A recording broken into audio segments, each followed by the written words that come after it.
Assalamualaikum warahmatullahi wabarakatuh. Kembali lagi di channel Malam Makin Mencekam. Pagi itu udara di Banyuaji masih basah oleh embun. Jalan kecil menuju sekolah dibalut kabut tipis yang belum bubar, seolah enggan beranjak dari pohon-pohon di pinggir desa. Yoga berjalan cepat sambil menyandang tasnya. Wajahnya menghadap tanah, sesekali menyapa orang yang lewat. Ia tidak pernah suka datang terlambat, meski isi kelas belum pernah membuatnya semangat. Di tangannya ada map berisi beberapa gambar yang ia kerjakan semalam. Gambar itu bukan tugas, bukan pula pesanan. Yoga menggambar karena itulah satu-satunya hal yang membuatnya merasa hidup. Di halaman sekolah, Rian sudah berdiri dekat tangga. Rian selalu datang lebih awal, bukan karena rajin, tapi karena ingin kelihatan keren saat Arlina lewat. Yoga menghampirinya pelan. "Pagi," sapa Yoga pendek. Rian tidak menjawab. Ia menunduk, wajahnya kusut, matanya sembab. Yoga mengernyit. "Lu kenapa?" Rian tidak langsung menjawab. Ia mendesah, lalu menatap Yoga dengan wajah penuh kecewa. "Gua ditolak, Yok." Yoga diam. Ia menunggu kalimat selanjutnya. "Barusan, di depan teman-temannya. Gua nembak Arlina. Langsung ditolak. Dibilang jerawatan, kotor." Terus mereka ketawa. Yoga menahan nafas. Rian tertawa kering. "Gua malu, Yok, malu banget." Mereka duduk di bangku beton dekat taman depan kelas. Beberapa siswa lewat sambil tertawa, mungkin tidak tahu apa yang baru saja terjadi. "Gua sih udah bisa nebak," ujar Yoga pelan. Tapi nggak nyangka bakal sejahat itu dia ngomong. Rian mengangguk kecil. Dia liatin gue dari ujung kepala. Terus bilang, "Kamu ngaca nggak sih sebelum ngomong kayak gitu?" Teman-temannya langsung ngakak. Sumpah Yok, rasanya pengen ngilang aja. Yoga tidak menjawab. Ia tahu tidak ada yang bisa ia katakan untuk memperbaiki perasaan Rian. Tapi ia juga tahu, diam kadang lebih membantu daripada saran kosong. Bel masuk berbunyi. Mereka masuk ke kelas, duduk di bangku masing-masing. Yoga mencoba memusatkan perhatian ke buku, tapi matanya tetap mencuri pandang ke arah Rian. Temannya itu menunduk, sesekali menggambar garis-garis tak beraturan di ujung kertas bukunya. Saat pelajaran selesai, Yoga menawarkan untuk mampir ke rumahnya sepulang sekolah. "Main bentar, ada game baru," katanya. Tapi Rian menggeleng. "Gue mau pulang duluan, pusing." Yoga tidak memaksa. Ia hanya bilang hati-hati, dan Rian mengangguk pelan sambil memanggul tas. Sesampainya di rumah, Yoga disambut bau tumisan dari dapur. Ibunya sedang menggoreng tempe, sedangkan Rara duduk di lantai ruang tengah sambil menempelkan potongan karton warna ke buku tugasnya. "Kak Yoga bantuin dong," pinta Rara. Yoga mencuci tangan, lalu duduk di sebelah adiknya. Mereka menempel bersama, sesekali tertawa kecil karena lem yang menempel di tangan. Saat selesai, Yoga masuk ke kamarnya, membuka map dan menambahkan detail pada gambar yang semalam belum rampung. Gambar itu menunjukkan sungai dengan batu-batu besar, air yang hitam pekat, dan langit gelap. Ia tidak sadar kenapa menggambar itu, tapi suasana itu seperti tidak sengaja muncul dari pikirannya. Maghrib datang. Lampu rumah menyala kuning redup. Setelah makan malam, Yoga kembali ke kamar dan duduk di depan kipas angin. Saat itulah ponselnya bergetar. Nama Rian muncul. Yoga segera mengangkat. "Halo?" Suara di seberang terdengar pelan. "Yok." "Iya, kenapa?" Rian diam sebentar. "Gua kayaknya mau coba cara lain." Yoga mendekatkan ponsel ke telinga. "Maksudnya?" "Gue nggak bisa tidur. Kejadian tadi terus muter di kepala. Tapi gue nggak mau nyerah, Yok." Yoga menghela napas. "Ya jangan mikir aneh-aneh juga." "Enggak, tapi kayaknya ada cara. Cara yang nggak biasa." Yoga bangkit dari duduknya. "Apa maksud lu?" "Gue mau coba sesuatu. Gue nggak bisa jelasin sekarang. Tapi gue yakin ini bakal bikin Arlina balik badan." Yoga berdiri dekat jendela, melihat keluar ke langit malam. "Lu ngomong apaan sih? Cara apa?" "Rahasia dulu. Belum bisa cerita. Tapi gue udah nemu jalannya." "Rian, lu jangan main aneh-aneh. Tenang. Nggak serem kok. Tapi, ya, bukan cara umum juga. Pokoknya doain aja gue." "Ya." Yoga menahan kalimat yang ingin keluar. Suara Rian terdengar terlalu yakin, tapi juga terlalu asing. Bukan seperti Rian yang biasanya. "Lu yakin?" tanya Yoga. "Yakin banget." "Jangan bodoh, Rian." "Enggak, gue serius." Yoga mendesah. "Ya udah, Tapi ingat, gua nggak suka kalau lu mulai main gila. Rian tertawa kecil lalu menutup telepon tanpa pamit. Yoga menatap layar ponselnya yang padam. Ada hal di suara Rian yang membuat perutnya terasa dingin, tapi ia tidak tahu harus menyebutnya apa. Malam makin larut. Angin dari celah jendela bertiup masuk membawa bau tanah basah. Di kamar, lampu belajar menyala temaram. Yoga berbaring tapi tidak bisa tidur. Kata-kata Rian terus bergema di kepala. Cara yang nggak biasa. Udah nemu jalannya. Ia menatap langit-langit kamar, mendengarkan suara malam yang hening. Di kejauhan suara kodok terdengar bersahut-sahutan. Dan sesekali ia merasa ada sesuatu yang bergerak di bawah perutnya. Bukan rasa sakit, tapi semacam firasat kecil yang tidak punya nama. Sebelum tidur, Yoga sempat mengecek gambar sungai yang tadi ia buat. Ia menatap lama pada bagian batu besar di tengah sungai yang tampak seperti seseorang duduk di atasnya, meski ia tidak pernah menggambarnya. Goresan itu seolah muncul sendiri. Yoga mematikan lampu dan menarik selimut, tapi matanya tak kunjung mau terpejam. Malam berlalu tanpa tidur yang lelap.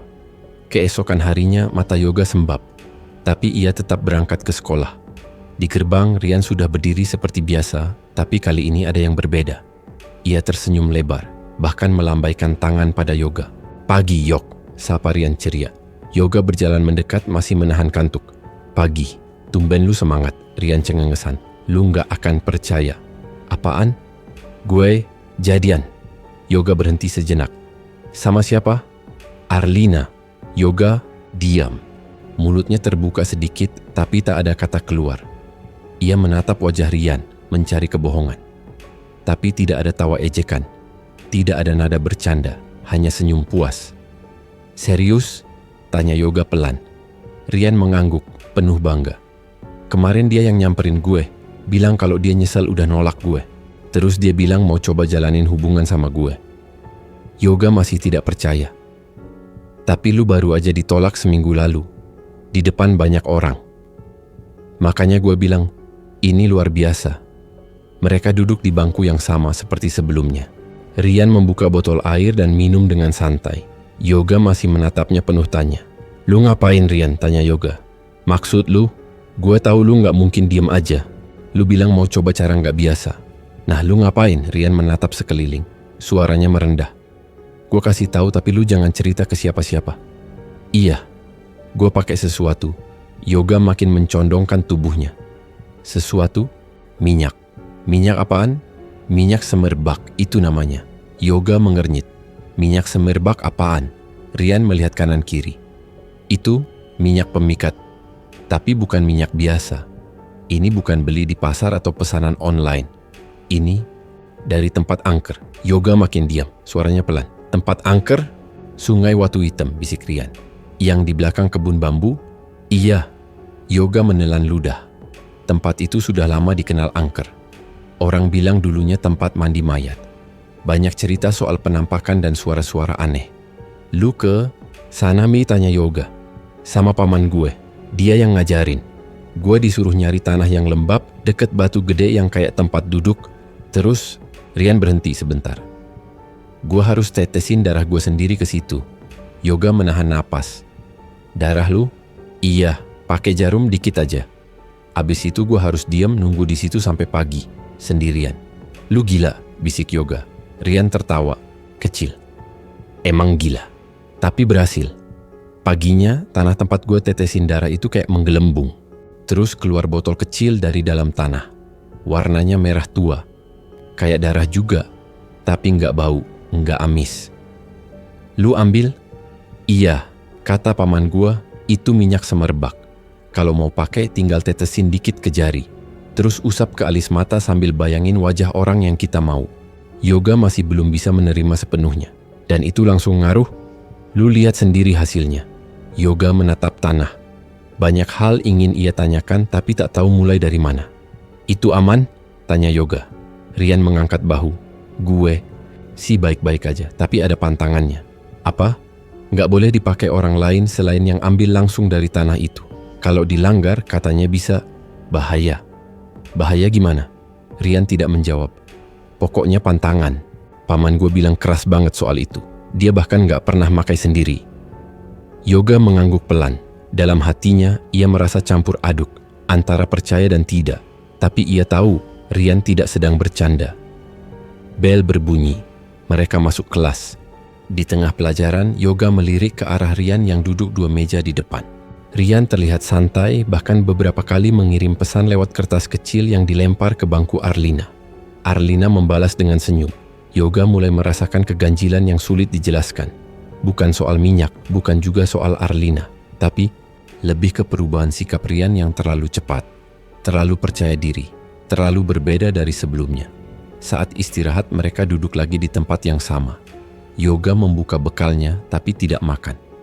Lu yakin ini bukan cuma sugesti, Rian?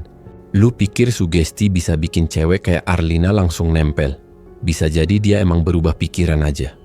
Enggak, Yok. Dia dulu benci gue. Sekarang dia kayak enggak mau jauh-jauh. Yoga mengangguk pelan. Minyaknya, lu bawa? Rian menoleh cepat. Ngapain? Penasaran. Nggak bisa. Cuma mau lihat. Nggak bisa, Yok. Lu pikir gue mau nyolong? Bukan gitu. Tapi itu pantangan. Nggak boleh ada yang megang kecuali yang ambil langsung. Gue aja disuruh nyimpen. Di tempat tertentu. Kalau dipakai orang lain, katanya bisa kejadian buruk. Yoga diam. Mereka tidak bicara lagi sampai bel masuk. Sepulang sekolah, mereka berjalan ke gerbang. Di sana Arlina sudah berdiri, menunggu. Ia tersenyum ke arah Rian dan menggandeng tangannya. Yoga berdiri beberapa langkah di belakang, memperhatikan. Wajah Arlina tidak menunjukkan keraguan, bahkan terlalu manis. Yoga menunduk, berjalan ke arah berlawanan. Tapi dalam kepalanya, kata minyak semerbak terus terulang. Malam harinya, Yoga duduk di depan kipas angin seperti biasa. Ia membuka map gambarnya. Kertas yang kemarin masih ada di atas tumpukan. Gambar sungai, batu besar, dan sosok yang duduk membelakangi. Ia menatap bagian batu itu lama. Kali ini, sorotan matanya lebih tajam, seolah ingin tahu siapa yang ia gambar. Pagi datang dengan malas. Udara sedikit panas, tidak seperti biasanya. Di sekolah, pelajaran berlangsung seperti biasa. Yoga hanya bicara seperlunya. Saat jam olahraga tiba, anak-anak disuruh ganti baju. Rian duduk di sebelahnya, membuka tali, sepatunya sambil tertawa-tawa sendiri.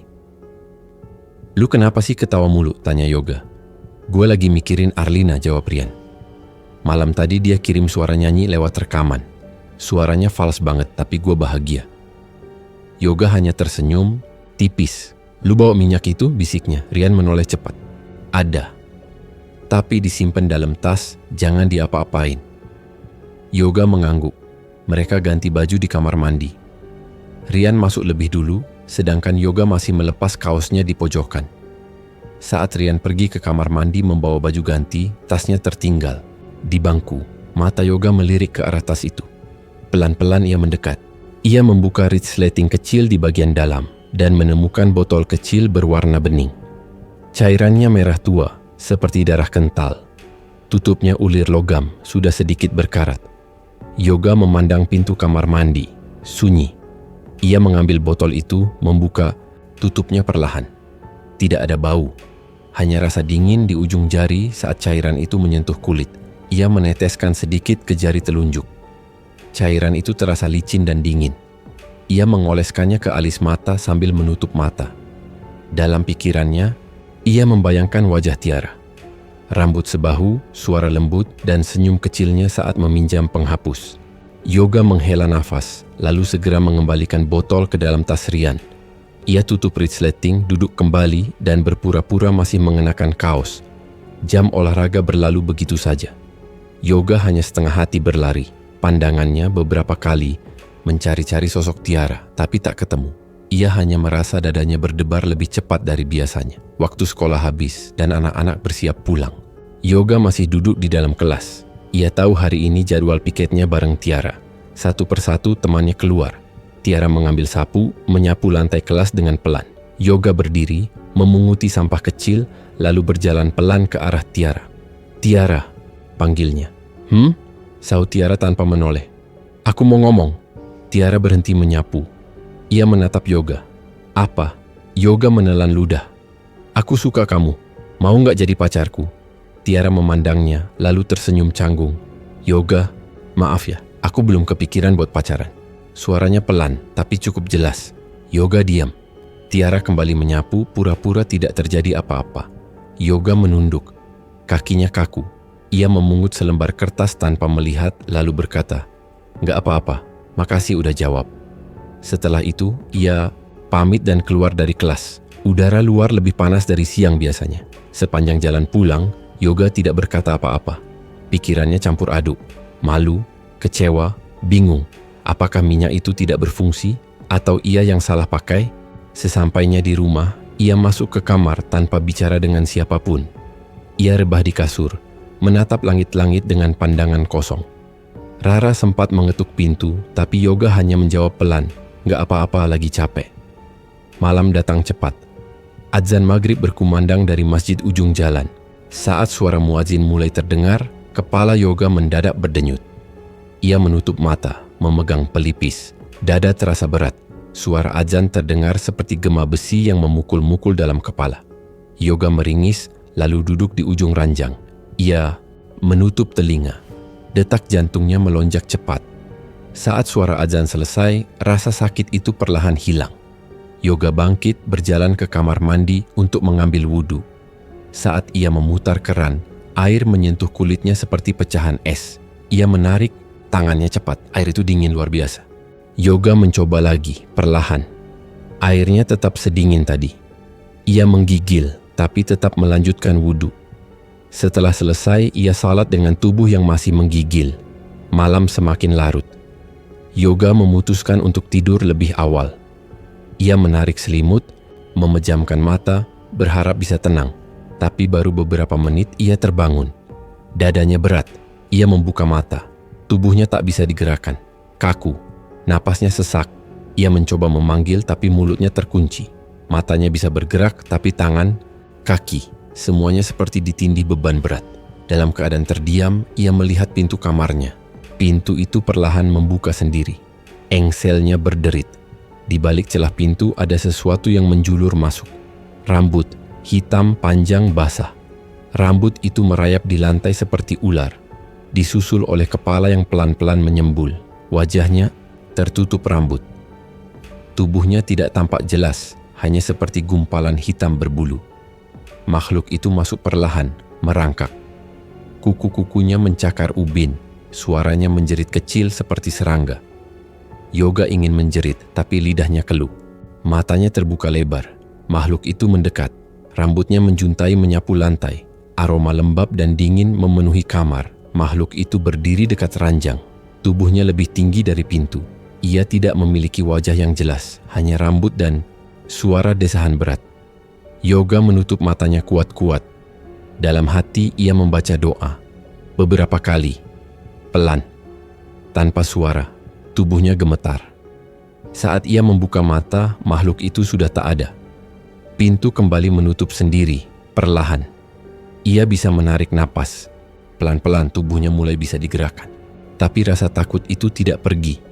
Matanya menyapu setiap sudut kamar, memastikan bahwa pintu sudah tertutup rapat dan kipas angin masih berputar lambat. Tak ada suara selain detak jarum jam yang terdengar terlalu keras di malam yang sunyi. Ia menatap jendela, gelap. Lampu jalan di luar redup, tapi cukup untuk menerangi tirai tipis. Ia tidak tahu jam berapa. Ia tidak mau tahu. Yang ia inginkan hanya satu, bisa tidur tanpa gangguan. Tapi saat ia rebah lagi, tubuhnya masih tegang. Matanya menolak menutup. Dan kalaupun ia berhasil memejam, bayangan rambut hitam itu selalu datang menari di kelopak matanya. Besoknya saat ia membuka mata, matahari sudah tinggi. Padahal terakhir ia lihat jam masih pukul 2. Yoga bangkit menatap jam dinding. Pukul 7:15. Ia buru-buru ke kamar mandi. Di sana air keran menyembur seperti biasa. Tapi saat ia mencelupkan tangan ke bak mandi, rasa dingin langsung menyengat sampai ke tulang. Ia menggigit bibir menahan napas. Kenapa sih airnya bisa sedingin ini? Gumamnya pelan. Rara mengetuk pintu dari luar. "Kak Yoga, sarapan yuk. Udah ditaruh di meja." Yoga hanya menjawab iya, lalu cepat-cepat menyiram muka dan ganti baju. Di meja makan, nasi goreng buatan ibu sudah menunggu. Tapi ia hanya memakan 2 suap sebelum menyerah. Perutnya mual. Ia hanya bilang ke ibu kalau mungkin masuk angin. Di sekolah, wajahnya tampak lebih pucat. Rian duduk di depannya masih dengan gaya santainya, sesekali mengirim pesan ke Arlina. "Lu kenapa, Yog?" tanya Rian. Yoga hanya menggeleng. "Gue nggak enak badan. Tadi malam nggak bisa tidur ya?" Yoga menatap Rian, lalu pelan menjawab, "Bisa dibilang gitu." Rian tertawa. "Gue juga, tapi karena chattingan bukan yang horor-horor gitu." Yoga hanya diam. Kepalanya berat, tapi ia tetap mengikuti pelajaran. Saat azan zuhur mulai terdengar dari masjid sekolah, denyutan di kepalanya kembali datang, seperti palu kecil yang memukul dari dalam. Ia memegang pelipis. Suara azan yang biasanya terdengar merdu, kini seperti suara besi yang digesek kasar. Yoga menunduk, menggigit bibir. Ia menutup telinga, tapi suara itu masih menembus masuk. Ia diam sepanjang pelajaran berikutnya, tidak mencatat apapun. Sepulang sekolah, ia tidak bicara sepatah kata pun. Sampai di rumah, ia langsung masuk kamar. Ibu sempat bertanya, tapi Yoga hanya bilang ngantuk. Ia tidur sore, berharap bangun dengan tubuh lebih ringan. Tapi saat ia membuka mata, jendela sudah gelap. Lampu di kamar belum dinyalakan, tapi cahaya dari ruang tengah masuk lewat celah pintu. Yoga menatap jam. Pukul 8 malam. Ia tidak ingat kapan tertidur. Ia juga tidak ingat apakah sudah lewat waktu maghrib. Ia berjalan pelan ke kamar mandi. Kali ini airnya terasa biasa. Tidak sedingin tadi pagi. Tapi saat ia membuka keran dan menampung air wudhu di telapak tangannya, suhu air itu berubah perlahan. Dingin. Sangat dingin. Ia menarik tangan. Kemudian mencoba lagi. Dingin yang sama. Seperti salju. "Bu," panggilnya pelan dari dalam kamar mandi. Tak ada jawaban. "Bu, air kamar mandinya dingin banget," teriaknya lagi. Beberapa detik kemudian suara langkah kaki mendekat. Ibu muncul di depan pintu kamar mandi. "Airnya dingin. Tadi pas ibu pakai biasa aja. Sekarang dingin banget, Bu. Kayak es." Ibu masuk mencelupkan tangan ke bak mandi. "Biasa aja, Yok." Yoga menatap air. Ia mencelupkan tangannya sekali lagi. Dan benar saja, sekarang airnya normal. Ia tidak menjawab. Ia hanya menatap permukaan air yang tenang. Dalam hatinya, ia merasa ada yang salah, tapi ia tidak tahu apa. Ia selesaikan wudunya, lalu sholat isya di kamar. Saat takbir pertama, pikirannya kabur. Doa-doa yang biasanya lancar, kini seperti tertahan di kerongkongan. Ia membaca dalam hati, tapi tetap sulit. Ia terdiam lama sebelum melanjutkan gerakan. Salat itu terasa panjang, walau gerakannya sama. Malam itu ia mencoba tidur lebih awal. Tapi seperti sebelumnya, tubuhnya tidak benar-benar tenang. Ia beberapa kali menggeliat berkeringat meski kipas menyala. Dan ketika jarum jam menunjukkan tengah malam, ia terbangun lagi. Kali ini, ia tidak bisa bangun. Tubuhnya terkunci, matanya terbuka, tapi kelopak terasa berat. Nafasnya berat. Dari sudut ruangan ada gerakan. Di dinding seperti bayangan. Yoga menatap ke arah itu, dan di sanalah makhluk itu muncul. Bukan yang kemarin. Ini lebih aneh, wujudnya wanita tapi lengannya. 6. 3 di kiri, 3 di kanan. Rambutnya panjang, menempel di dinding, merayap pelan. Tubuhnya seperti laba-laba, tapi tetap menyerupai manusia. Mata Yoga membesar, keringat membasahi tubuhnya. Ia tidak bisa menjerit, makhluk itu perlahan bergerak, menempel di dinding seperti cicak, lalu turun ke lantai. Tubuhnya membungkuk, tangannya menempel ke dinding, lalu ke lantai. Ia bergerak merayap, mendekat sangat dekat. Yoga memejamkan mata. Dalam hatinya, ia membaca semua doa yang ia ingat. Jantungnya berdegup kencang. Ia mencoba menggerakkan jari, gagal. Suara langkah kaki terdengar, mendekat.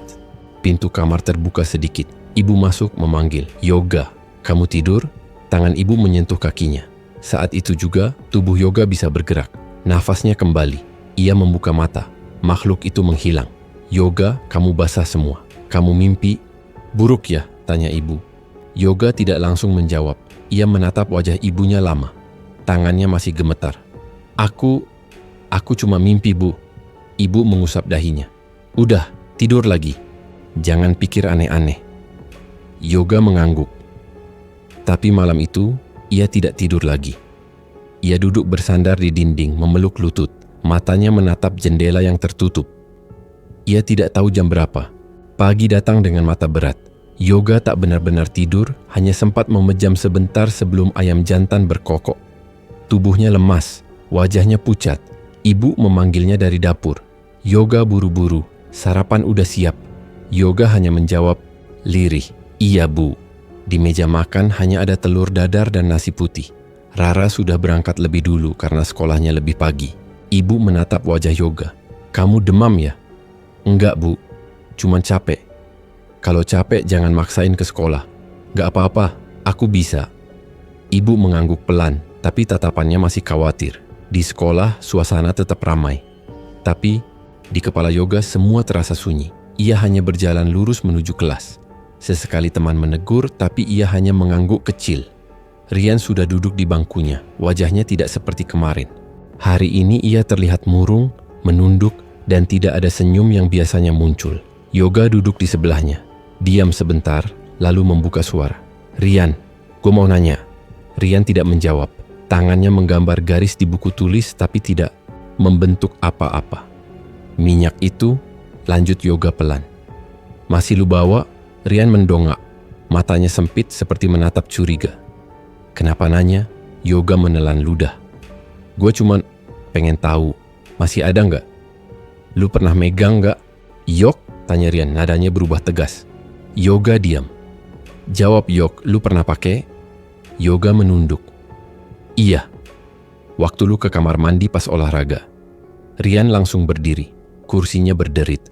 Beberapa teman di sekitar menoleh. Gila lu Yok, bisik Rian keras. Lu ngerti nggak? Itu pantangan. Paman gue udah bilang, minyak itu cuma buat orang yang jalani ritual. Gue cuma tetesin dikit. Gue bayangin Tiara. Itu doang. Ya ampun Yoga. Lu ngerti nggak akibatnya bisa kayak apa?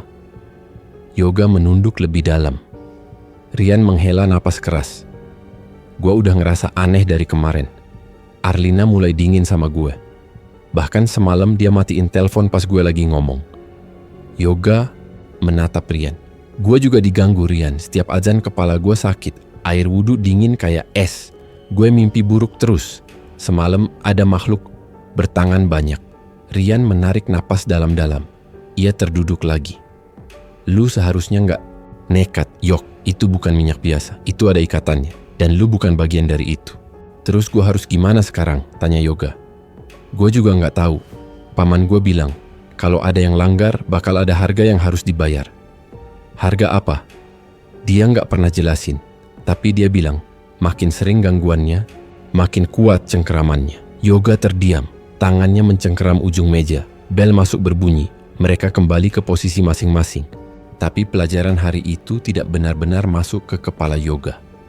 Yang ada hanya suara Rian tadi. Makin kuat cengkeramannya. Yoga merasa dadanya berat. Setiap suara guru seolah datang dari kejauhan. Ia tidak fokus. Ia hanya menghitung jam sampai bisa pulang. Setelah bel terakhir berbunyi, Yoga berjalan lebih cepat dari biasanya.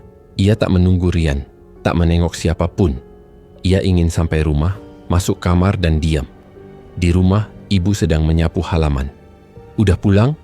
Makan? Dulu ya, sapa ibu. Nanti aja bu, mau istirahat dulu. Yoga langsung masuk kamar. Ia tidak berganti baju, hanya merebah di ranjang dan menutup mata. Adzan Asyar mulai terdengar. Dan seperti sebelumnya, denyutan itu datang lagi. Tapi kali ini lebih menyakitkan. Seperti ada jarum-jarum menusuk ke dalam tengkorak. Yoga menggeliat, memegang kepala, mulutnya ingin berteriak tapi tidak bisa.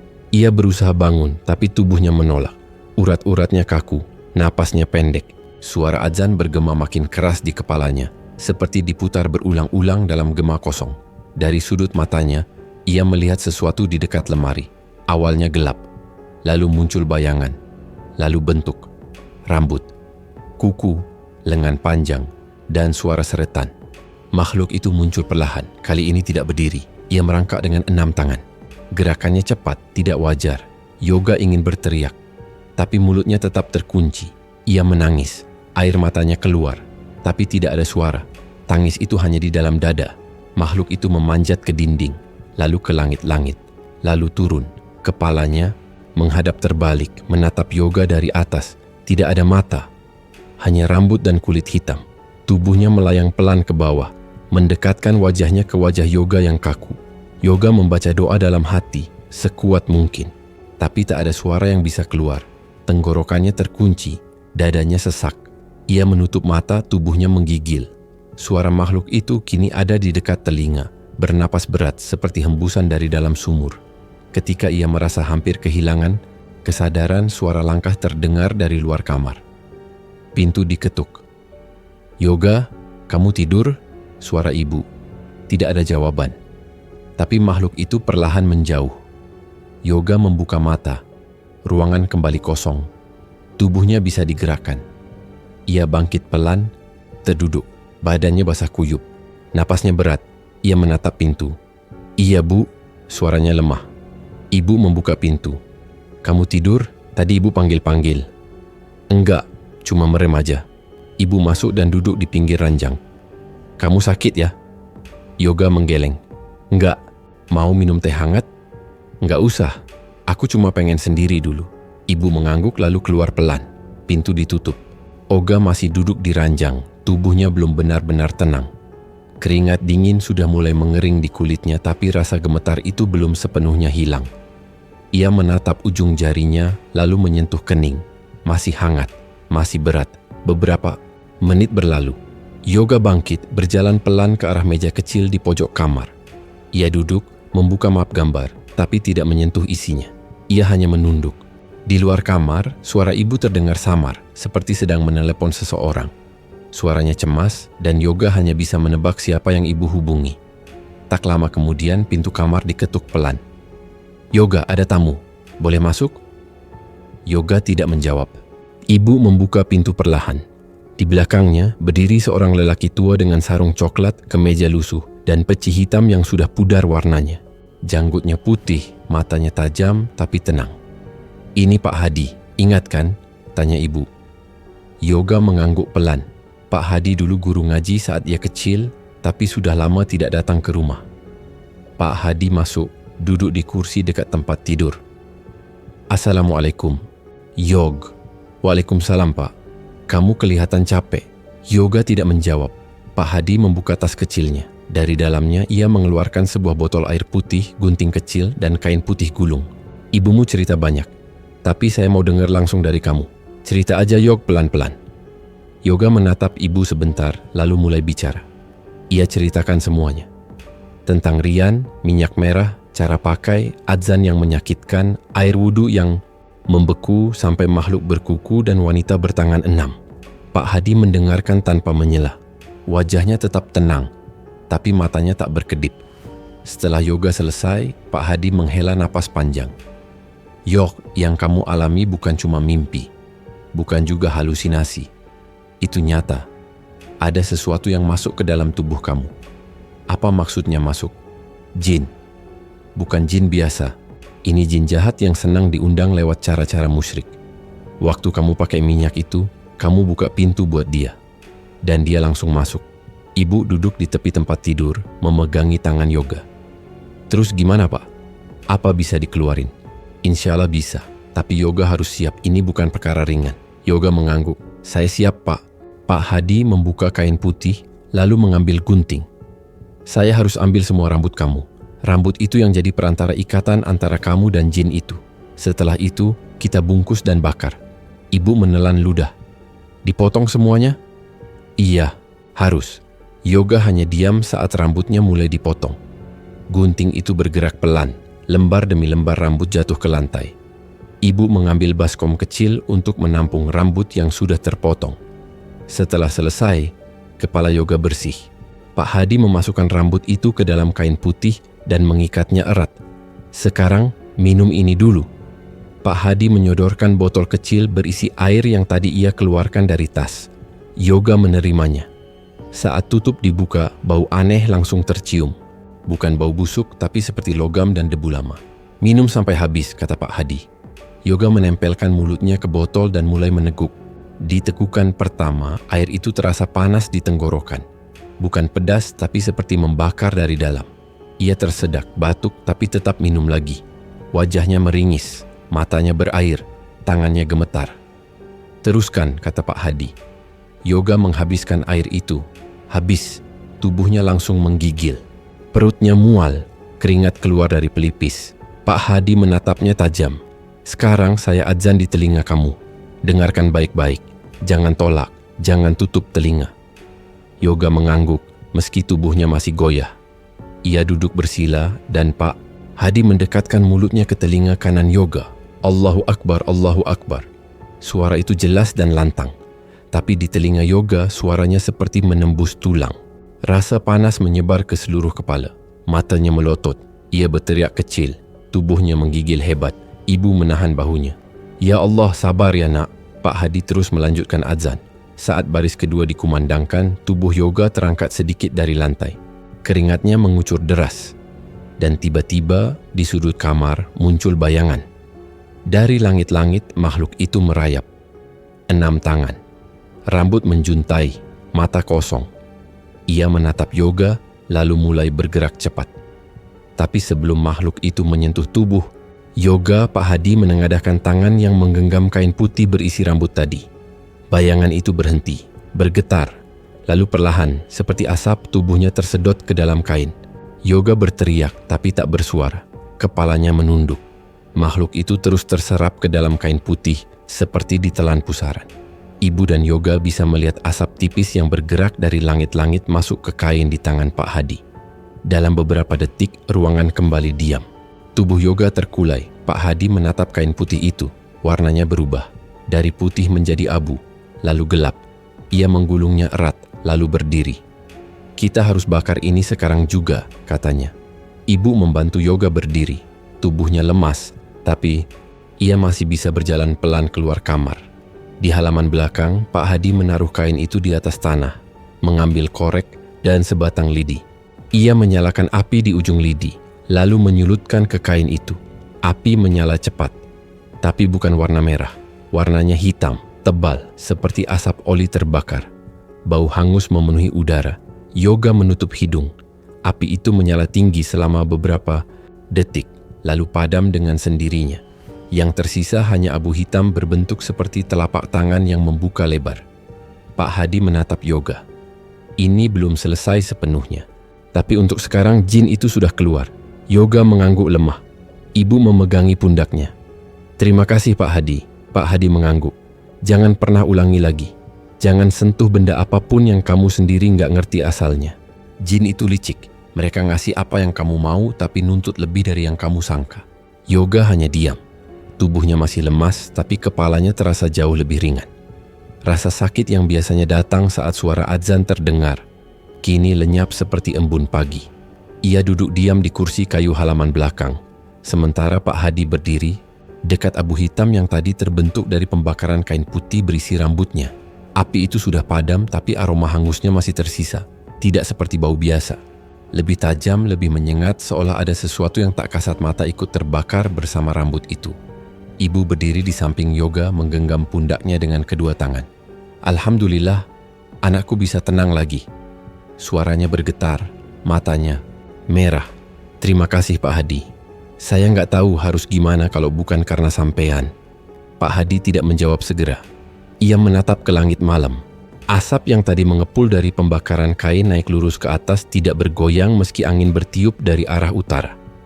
Itu yang paling membuat Yoga bingung. Biasanya asap akan menyebar atau terseret arah angin. Tapi tadi asap itu naik pelan-pelan seperti ditarik oleh sesuatu. Dan warnanya bukan putih, tapi pekat seperti jelaga, gelap seperti kain terbakar dan mengilap di bawah sinar bulan. Pak Hadi memecah sunyi.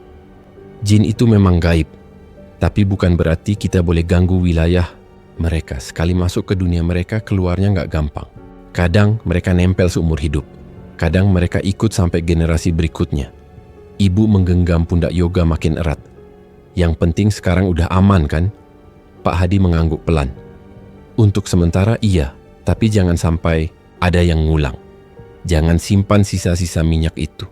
Kalau masih ada, buang jauh. Kubur, jangan di dalam rumah." Yoga menunduk. "Udah nggak ada Pak. Waktu itu gue balikin ke tas Rian." Pak Hadi menoleh. "Kalau begitu jangan deket-deket lagi sama barang itu. Bahkan nyebutnya aja lebih baik jangan sering-sering." Ibu mengajak Pak Hadi masuk sebentar untuk minum air hangat. Sementara itu, Yoga tetap duduk di halaman. Angin malam mulai lembut, tidak lagi menusuk kulit. Bintang terlihat lebih banyak malam itu dan udara terasa berbeda. Tidak sesak, tidak berat. Ia menarik napas panjang, lalu menghembuskannya perlahan. Untuk pertama kalinya dalam beberapa hari terakhir, ia tidak merasakan apapun yang aneh di tubuhnya. Pak Hadi keluar lagi setelah minum. Ia berdiri di depan Yoga menepuk bahunya dengan lembut. "Saya pamit. Kalau nanti ada apa-apa lagi, jangan tunggu parah. Segera panggil saya. Jangan lawan sendiri." Yoga mengangguk. "Terima kasih, Pak." Pak Hadi melangkah pergi. Ibu mengantar sampai ke pagar. Setelah itu rumah kembali sunyi. Hanya suara jangkrik dan sesekali suara motor jauh di jalan raya. Ibu dan Yoga masuk ke dalam. Di ruang tengah, Rara sudah tertidur di atas karpet dengan posisi meringkuk, selimut setengah menutupi tubuhnya. "Kasihan tadi nungguin kamu terus," kata ibu sambil tersenyum. Yoga mengangguk. Ia berjalan pelan ke kamar, tapi langkahnya dihentikan ibu. "Tidur sini aja malam ini, biar bareng-bareng." Yoga tidak menjawab, hanya mengangguk. Ia ambil bantal, lalu merebahkan diri di samping adiknya. Ibu mematikan lampu ruang tengah, menyisakan cahaya dari lampu dapur yang temaram. Mereka bertiga tidur berdampingan. Tak ada suara, tak ada gangguan. Udara malam terasa sejuk. Yoga menarik napas panjang, lalu menutup mata. Kepalanya sudah tidak berdenyut. Tubuhnya terasa ringan, seperti beban besar telah diangkat dari dadanya. Tapi meskipun tenang, hatinya belum sepenuhnya lega. Bayangan-bayangan yang sempat muncul di malam-malam sebelumnya masih tertinggal samar. Suara napas berat, kuku panjang di ubin, rambut yang menari di udara, dan wajah hitam tanpa mata. Semua itu belum benar-benar hilang dari ingatan. Bahkan saat ia mencoba menghapusnya, detailnya masih jelas di kepala. Terlalu jelas untuk disebut mimpi. Ibu menyelimuti Rara, lalu merebahkan diri di sisi kiri Yoga. "Tidur yang nyenyak ya? Besok kamu nggak usah sekolah dulu, biar istirahat." "Iya Bu," jawab Yoga pelan. Cahaya dari lampu dapur menyinari sebagian dinding. Jam dinding berdetak pelan. Yoga memalingkan wajah ke arah jendela. Tirai menutup rapat. Di luar hanya gelap dan suara angin lembut yang menggesek daun-daun. Tidak ada suara dari atap. Tidak ada bunyi mencurigakan.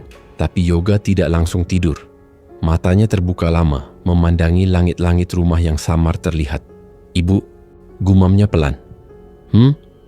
Kalau seseorang udah kena kayak gitu, terus sembuh, beneran bisa bersih?" Ibu menggeser badannya sedikit. "Insya Allah bisa, asal nggak dibuka lagi jalan itu." "Kenapa? Masih takut?"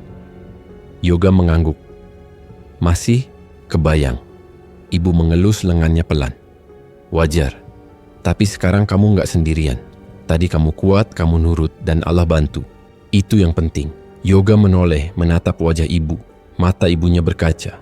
"Bu, maaf." Ibu tersenyum kecil. "Nggak usah minta maaf, yang penting kamu sadar. Jangan ulangin." Mereka diam beberapa menit. Suara jangkrik terdengar lebih jelas. Angin dari sela-sela ventilasi membuat tirai bergoyang sedikit. Tapi tidak ada apapun yang bergerak selain itu. Dan akhirnya, perlahan, tubuh Yoga mulai rileks. Napasnya pelan.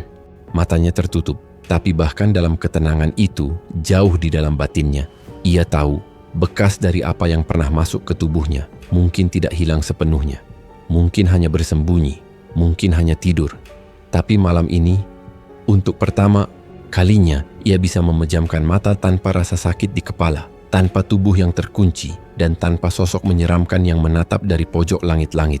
Saat fajar menyentuh ujung atap dan suara ayam mulai bersahutan, Yoga perlahan membuka mata. Ia menatap langit-langit beberapa detik, lalu mengalihkan pandang ke sisi kirinya. Ibu masih tertidur dengan posisi miring, dan Rara meringkuk sambil memeluk bantal kecil. Yoga bangkit pelan. Kakinya menyentuh lantai yang dingin. Ia berjalan ke kamar mandi, membasuh muka, lalu mengambil wudhu. Airnya tak lagi membeku.